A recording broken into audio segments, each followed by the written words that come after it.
فجر کی قضا ظہر سے پہلے پڑھیں یا بعد میں؟ اگر فجر کی نماز قضا ہو جائے تو کیا ظہر کی نماز سے پہلے فجر کی قضا پڑھیں یا ظہر کی نماز کے بعد قضا پڑھیں؟ محمد مرسلین انڈیا سے، پہلے پڑھیں۔ ایک تو فجر قضا کر دی، یہ گناہ، اوپر سے اتنی تاخیر کر رہے ہیں تو گناہ در گناہ ہوگا۔ حدیث میں آتا ہے من نام عن صلاۃ او نسیھا فلیصلیھا اذا ذکرھا فإن ذلک وقتھا۔ صحیح حدیث ہے، آپ صلی اللہ علیہ وسلم نے فرمایا کسی کی آنکھ نہ کھلے نماز میں یا بھول جائے تو جیسے ہی یاد آئے یا جیسے ہی جاگ آئے فوراً نماز پڑھے وہ، اور یہی پھر اس کا وقت ہوگا۔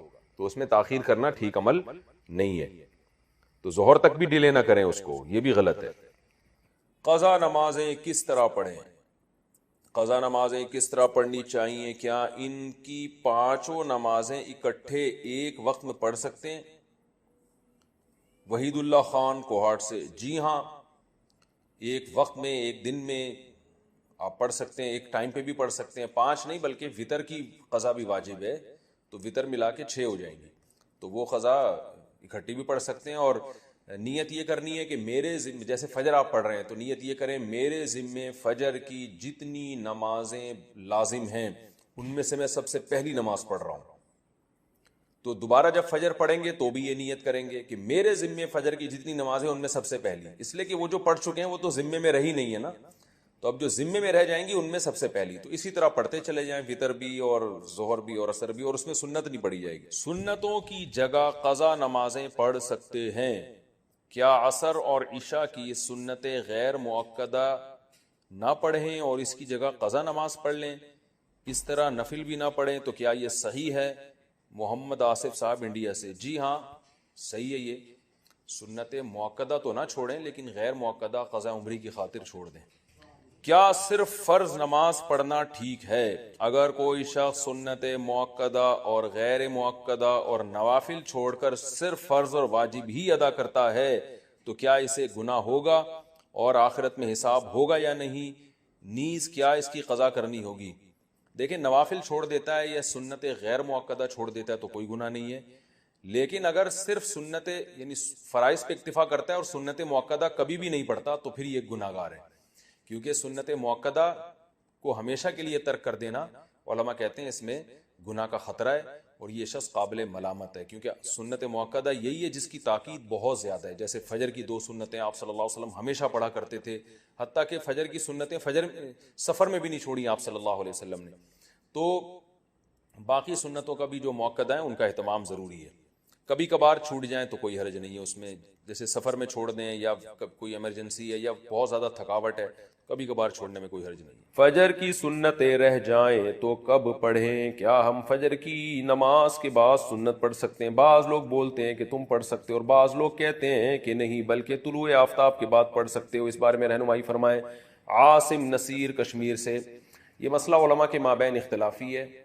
امام احمد بن حنبل، امام شافعی کے نزدیک جائز ہے کہ فجر کی فرض نماز کے فوراً بعد آپ سنتیں پڑھ لیں، لیکن امام حنیفہ رحمہ اللہ تعالیٰ کے نزدیک فوراً بعد نہیں بلکہ اشراق کے وقت آپ پڑھیں، اور یہ عبداللہ بن عمر سے ثابت بھی ہے عملاً کہ، اور یہ جو حدیث میں آتا ہے کہ نماز کے بعد سنتیں پڑھی جائیں تو احناف کے ہاں اس کا مطلب یہی ہے کہ نماز کے بعد اس وقت جب مکروہ وقت گزر جائے، اور وہ اشراق کے وقت گزر چکا ہوتا ہے، کیونکہ فجر کی نماز کے بعد نوافل نہیں ہے، تو اس لیے، اور صحابہ سے بھی منقول ہے، تو کسی وقت میں انشاءاللہ پورے ریفرنس کے ساتھ اس پہ دلائل ریکارڈ کروا دوں گا۔ ابھی تو صرف سائل نے جتنی بات پوچھی ہے تو صرف ٹو دا پوائنٹ اسی بات کا جواب دے رہا ہوں کہ فقہ حنفی میں یہی ہے کہ آپ اشراق کے وقت پڑھیں، فوراً بعد نہ پڑھیں۔ باقی اگر کوئی فجر کے فوراً بعد پڑھ رہا ہے، وہ فقہ حنفی کو فالو نہیں کرتا تو اس کو پڑھنے دیں، اس میں پھڈے بازی والی بات نہیں ہے۔ آپ اس پر عمل کریں کہ ایک مسلک کو فالو کرنا چاہیے، دوسرے پہ طعن و تشنیع نہیں کرنی چاہیے۔ یہ اسلاف کا طریقہ تھا اور یہی طریقہ اس امت میں ایک ایسا طریقہ ہے جس سے امت اختلاف سے بچ سکتی ہے۔ اپنے دلائل دوسرے پر تھوپنا اور یہ کہنا کہ میں صحیح ہوں تم غلط ہو، اس سے امت میں اتحاد پیدا نہیں ہوگا۔ اتحاد اسی سے ہوگا کہ آپ ایک مسلک پہ اگر عمل کر رہے ہیں تو آپ اس پر عمل کریں، دوسرے کو آپ برا بلا نہ کہیں۔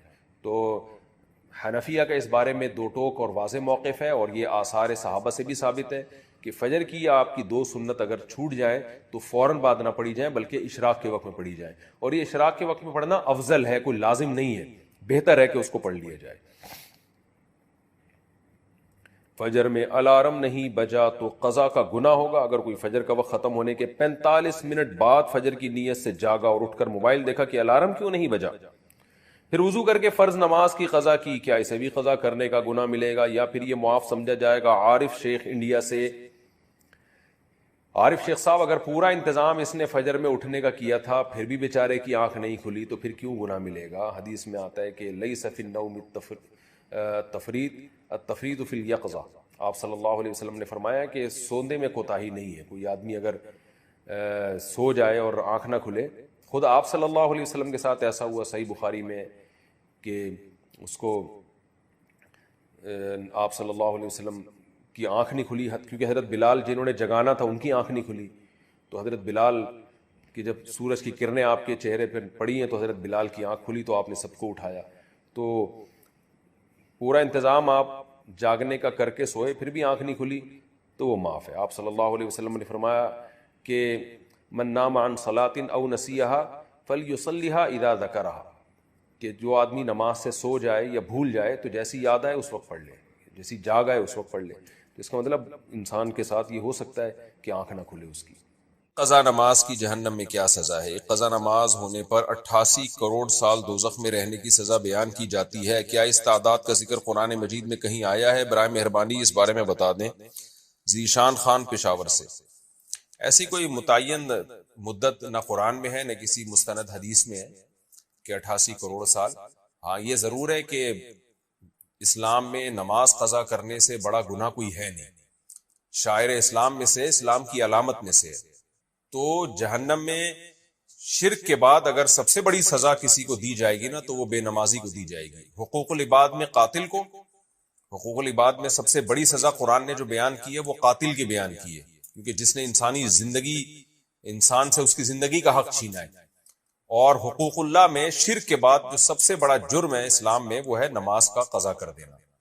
تو سب سے بڑی سزا نمازی ہی، بے نمازی ہی کو ملے گی اور قاتل کو ملے گی. اب کتنی ہے اس کے میں نے بتایا کہ کوئی ہمیں نہیں ملتا کہ اتنے سال رہے گا. یہ ہے کہ بہت عرصہ رہے گا جہنم میں. جہنم میں تو بھائی تھوڑے دن کی سزا، تھوڑے ٹائم کی سزا بھی بہت سخت ہے. اللہ نے بہت سخت آگ رکھی ہے. تو آپ سوچیں کہ طویل عرصے تک جہنم میں جلنا یہ کتنی بڑی سزا ہے. تو اس بحث میں پڑھے بغیر کہ کتنے سال جلے گا، اس بحث میں نہیں پڑھنا چاہیے. اصل جو پڑھنے کی چیز ہے وہ یہ ہے کہ ہم توبہ استغفار کریں، اور اگر کوئی شخص نماز قضا کرتا ہے تو توبہ کرے اس جرم سے اور آئندہ کے لیے اللہ سے معاہدہ کرے وہ نماز کی پابندی کرے. میں تامل ناڈو کی مسجد میں مؤذن ہوں. یہاں عصر، عشاء اور فجر کی نماز کے بعد لوگ تسبیح گننے کے بعد پھر 10 مرتبہ سارے لوگ زور زور سے لا الہ الا اللہ بولتے ہیں. کیا یہ صحیح ہے؟ بھائی یہ عمل ٹھیک نہیں ہے. مسجد والوں کو محبت سے، پیار سے سمجھا دیں کہ دیکھو سنت پر اکتفا کرو. اس کا قرآن و سنت میں کوئی ثبوت نہیں ہے کہ نمازوں کے بعد یہ کیا جائے. نمازوں کے بعد جو کرنا ہے وہ بھی نبی نے بتا دیا ہے، اپنے قول سے بھی اپنے عمل سے بھی. تو ان چیزوں سے پھر جو ہے وہ شریعت سے ہم دور ہو جاتے ہیں، بدعتوں کی طرف چلے جاتے ہیں.